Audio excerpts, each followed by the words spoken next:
journal Léontine Atoguima. Mesdames et messieurs, bonjour et bienvenue dans cette grande édition de la mi-journée. Au sommaire, manifestation politique. Le ministère en charge de la sécurité invite les leaders politiques à sensibiliser leurs militants sur la culture du civisme et de la paix.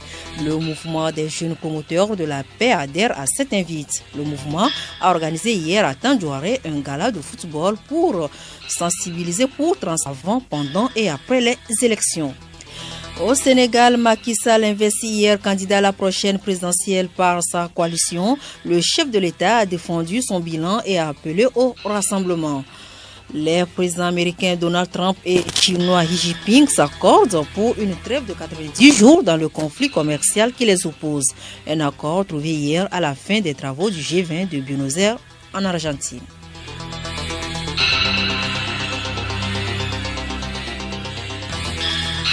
radiolomé.tg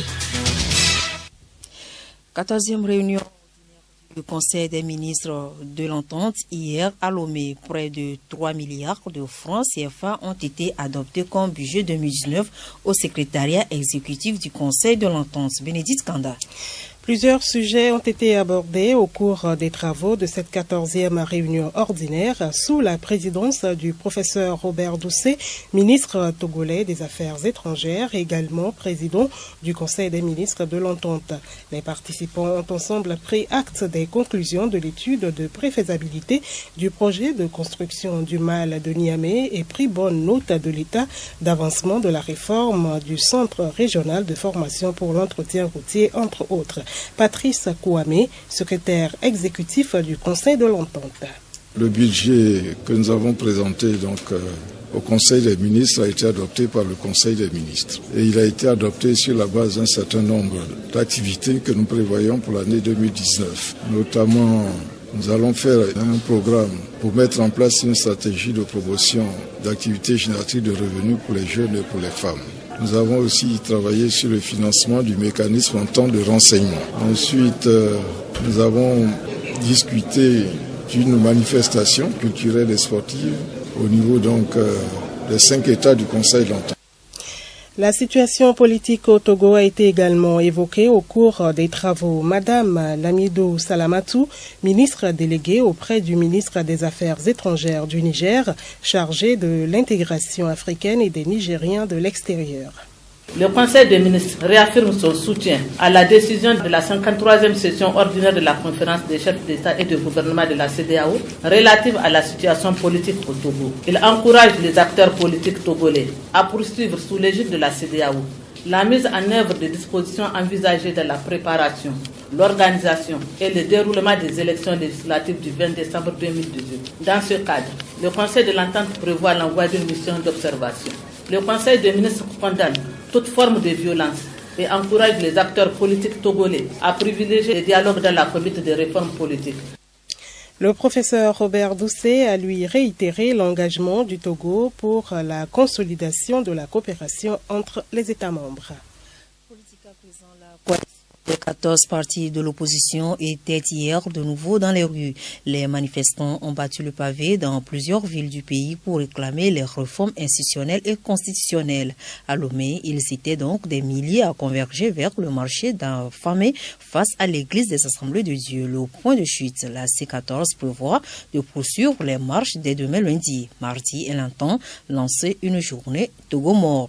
Justement à propos de ces marches, le ministre de la Sécurité et de la Protection civile salue l'esprit pacifique et le calme qui ont marqué ces manifestations et saisit cette occasion pour féliciter les organisateurs pour leur sens de responsabilité. Le ministre de la Sécurité et de la Protection invite par ailleurs les leaders politiques à poursuivre la sensibilisation de leurs militants à la culture du civisme, de la paix, de la tolérance et au respect des lois et règlements dans l'exercice des libertés publiques.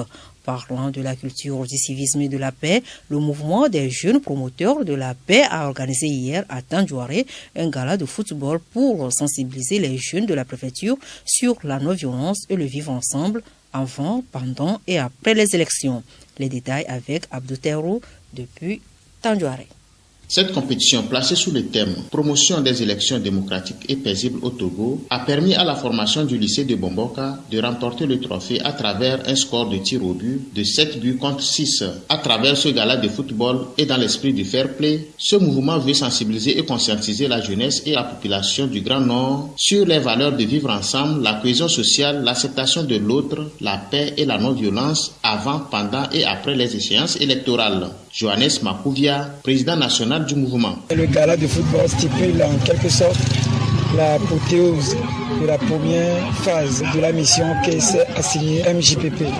Donc le but toujours de collaborer avec la jeunesse, toujours sur le temps du territoire, les amener à sensibiliser les uns les autres dans leur localité sur la non-violence et la culture de la paix. Les activités au programme de cette tournée de sensibilisation dans la préfecture ont également été marquées par une caravane des jeunes et un forum le dimanche à Tandjouaré, puis une tournée de sensibilisation des populations dans les cantons sur la non-violence le lundi. De Tandjouaré, Abdoul Taïro pour Radio Lomé. 30e journée internationale du sida hier, 1er décembre, au Togo. Le lancement des activités au programme de cette journée s'est déroulé à Toum, chef-lieu du Moyen-Mono. Outre la campagne de sensibilisation et de dépistage sur l'ensemble du pays, les régions maritimes, Plateau et Lomé communes ont été ciblées pour les activités de cette édition. Nous parlons culture à présent. Les fils et filles du canton de Djonfaga dans la préfecture de Doufelgou veulent faire connaître leurs coutumes à travers leurs danses et rythmes. Ils ont organisé hier à Lomé une démonstration de la danse Djendjagou, une danse à 5 rythmes dont Sori, Biniri et Bindari qui sont exécutés à des moments précis. Fidèle Laoukbassi, président de l'Union des ressortissants de Djonfaga à Lomé.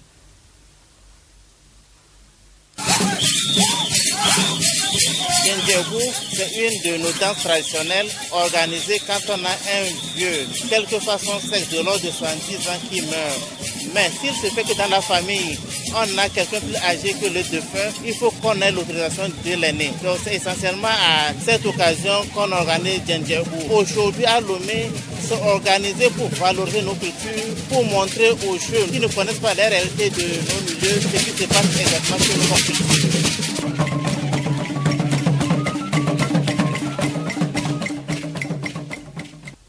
C'était aussi un moment de retrouvailles pour les membres de cette communauté de marquer la fin de l'année. Le mois pur et l'acte d'être, c'est le titre de l'ouvrage philosophique et théologique du père Joseph Nemingui, curé modérateur de la paroisse Saint-Jean apôtre de Lomé, dédicacé hier. Ce document de 550 pages subdivisé en 3 parties est la thèse de doctorat du père Joseph sur les travaux de Dieter Stein, juive qui s'est converti en réconciliant 2 courants du christianisme, à savoir celui de Husserl et de Thomas d'Aquin. Père Joseph Némi Ngui. Edith Stein a côtoyé 2 maîtres. Il y a le monde d'Edmond Husserl, c'est le moi pur, ce que Husserl appelle le go spirituel. Ça, c'est un héritage qui vient de Husserl. L'autre monde, c'est le monde de Thomas d'Aquin. Thomas d'Aquin avait cette originalité d'être à la fois philosophe et en même temps théologien. Dans ce titre-là, Edith Stein tente de confronter pour pouvoir elle-même se frayer un chemin. Alors, à travers cet ouvrage, c'est vraiment la découverte d'une figure emblématique de la pensée qui reste encore très cachée, mais qu'on mériterait de découvrir. Ensuite, ce que la raison humaine peut acquérir comme sagesse en écoutant, en accueillant la parole de Dieu. Le journal Léontine à Togima. La page internationale de cette édition au Sénégal, le président Macky Sall a été investi candidat par sa coalition Benno Bokk Yakaar. Une cérémonie qui s'est déroulée en présence des chefs d'État africains, gambiens, ivoiriens, libériens et mauritaniens. La cérémonie avait des airs meeting devant 10 000 spectateurs pour la plupart des militants. Le président a défendu son bilan et a appelé au rassemblement. Nous retrouvons une fois encore Bénédicte Kanda pour quelques informations en plus bref. Le prince héritier d'Arabie Saoudite, Ben Salman, est en visite ce dimanche à Nouakchott en Mauritanie, où il s'entretient avec le président Mohamed Ould Abdelaziz. Il doit signer à cette occasion de nouveaux accords de coopération. Mandat d'arrêt contre Pierre Buyoya. Le président de la Commission de l'Union africaine demande au Burundi d'éviter de prendre des mesures qui pourraient compliquer le règlement du conflit. La déclaration de Moussa Faki Mahamat intervient au lendemain de la décision du procureur général du Burundi de lancer un mandat d'arrêt contre l'ancien président Pierre Buyoya.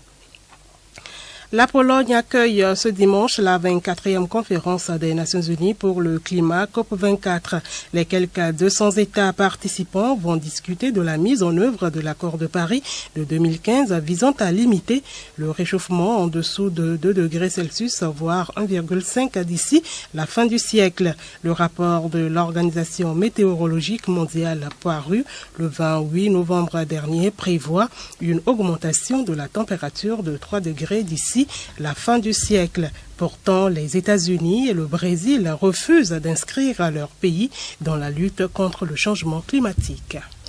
Et puis, dernier titre de ce journal, les présidents américains Donald Trump et chinois Xi Jinping ont décrété hier une trêve dans le conflit commercial qui les oppose.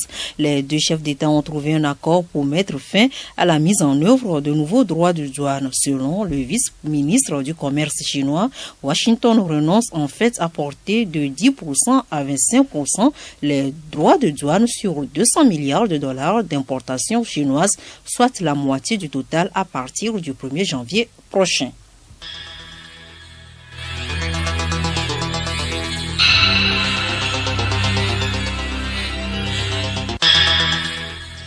Nous voilà ainsi arrivés à la fin de cette édition. Merci de nous avoir suivis. Le rappel des titres.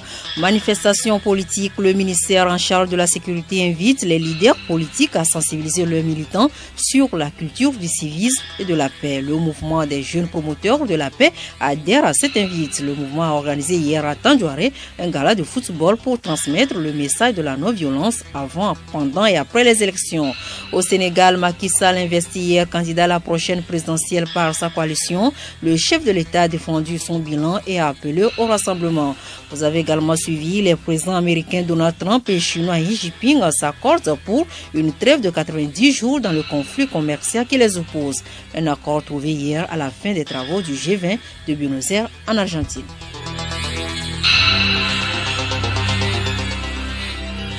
Radio Lomé.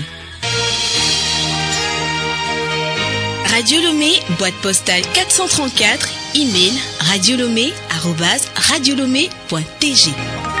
radiolomé.tg